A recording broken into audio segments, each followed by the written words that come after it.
Each time that we give a little bit, it comes back to haunt us.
So how's it going in there?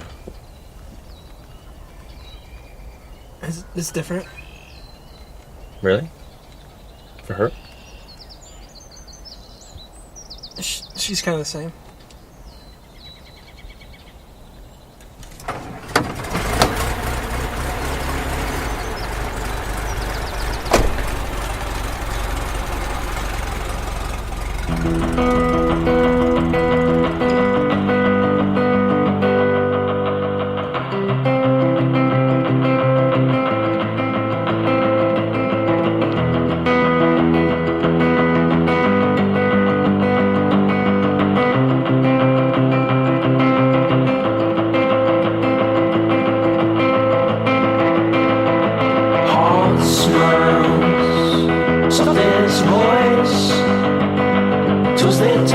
The carpet steps, saw the door into the breast of you. Vagrant queen, show my hands to warm the touch, whispering as you dress me up anew. Bride to be, down the aisle of sidewalk calls, a clearity of empty cars, cold night, silent breeze.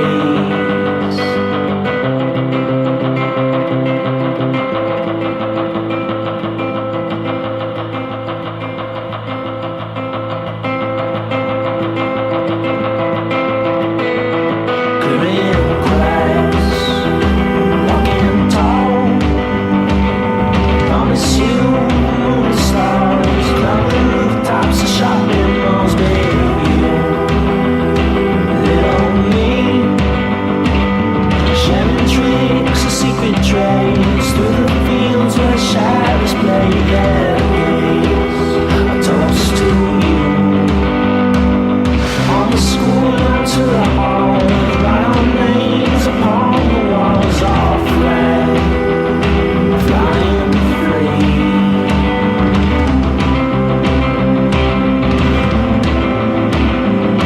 All red, not to keep.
And welcome back to KBLP and Fear the Walking Dead.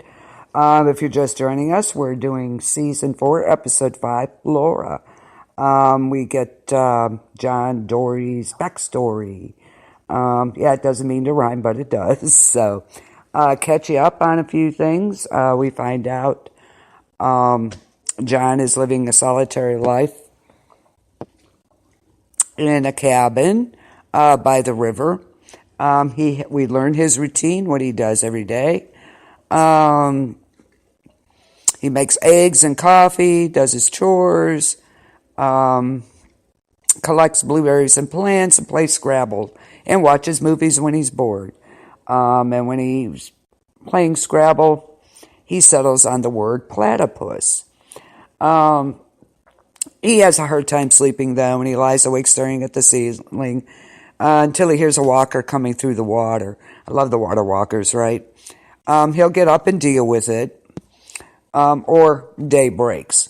The one night he hears something in the river, he finds Naomi lying in a canoe saying, mumbling, I have to get back. She's barely conscious. He brings her inside and treats her injury as best he can. And he basically says, well, it's not a walker bite, so that's good good thing as far as that goes. So he leaves butterscotch candies for her and tucks her in bed. He breaks his life of silence with her. This episode reveals how these two people met and fell in love. But John is so sweet, a reserved man who he just wants to love and be loved. Don't we all? So, he wakes up the next morning, finds his home trashed, and Naomi, or Laura, is missing. She's outside trying to start his car. He tells her where the keys are. Of course, it won't start. And he offers, of course, up his home until she gets better. He threads a needle so she can get stitched up. She don't want to do it. She's like, no, I can't. And so he can barely even look at that. It was a pretty nasty cut there. But tips him off that she used to be a nurse. And then he asks her if he can call her Laura because she looks like Laura. He sleeps on the couch. And of course, he can't sleep. And Laura finds him out on the porch. and he's there cleaning the guns. The next day, John's clearing out some more walkers who find their way home to his home. And he tells Laura he wants to go upstream to see where all these walkers are coming from. And because it's Tuesday, my question was, what does he do on Tuesdays? I'll let you know in a bit. It's part of his routine. And Laura wants to go with him, of course. But she won't wear the boots, the wading boots, to go through the terrain. She wants to be able to run, of course. He reveals he used to be a police officer, a profession he liked for a time, but he also performed trick shooting and lassoing part-time for Wild Wild West shows. And then they reached the source of the problem. A car fell over the side of the bridge and crashed into the water. Of course, it left an opening in the railing, and the walkers just keep on walking and fall in, so that's where they're coming from. Then they head for supplies, and that's where we first see Laura's bag. That's where she gets the bag that they find later. John will later recognize. She rearranges some of the shelves so supplies to make splints are close by the medicine. Of course, before they leave, John goes over to the movie rental part. And every Tuesday, he takes out a movie, and he signs his name on the clipboard like normal. And of course, some of the movies he's seen are Labyrinth, Green Mile, and Friday the 13th. All great choices. And this week he picks out Meet John Doe.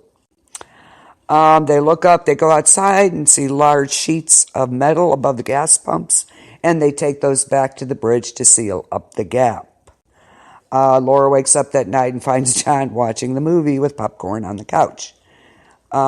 She joins him, and she kind of smiles. Finally, a sign she's letting her guard down. He offers to make butterscotch caramel brittle out of his candies. And as John is dozes in and out of sleep, she tells him that she lost her child. And then the next day, Laura asks John to teach her how to fish.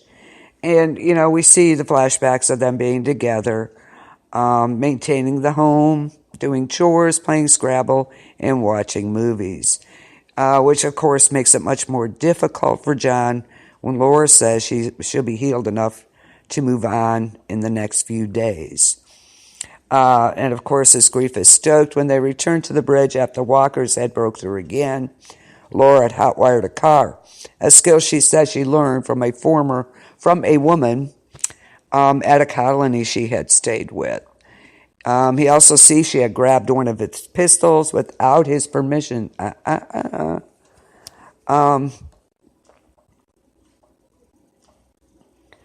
And he reminds her he doesn't want to use them, even as they are clearing out the dead on the bridge. They're attacked again by walkers. They're parking a car in front of the gap to close it up. I love this one because he's got this blade protruding from his body, which is awesome. And he breaks through the driver's side window to lunge at John. Laura's up top yelling, shoot him, John, shoot him. And he refuses to fire his weapon. And he stabs at Walker furiously with Laura's knife. So there you go. Later, he tells her that it was kind of an intentional mistake. Hey, Ike.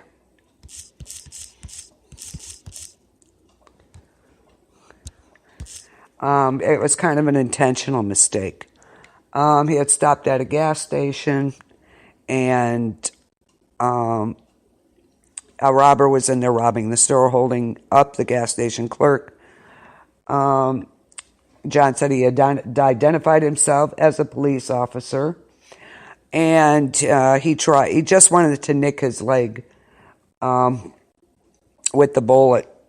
The man turned, unfortunately, and the bullet hit his femoral artery, and he bled out. Twitter? Oh, I don't do Twitter. I don't tweet. Cool, though.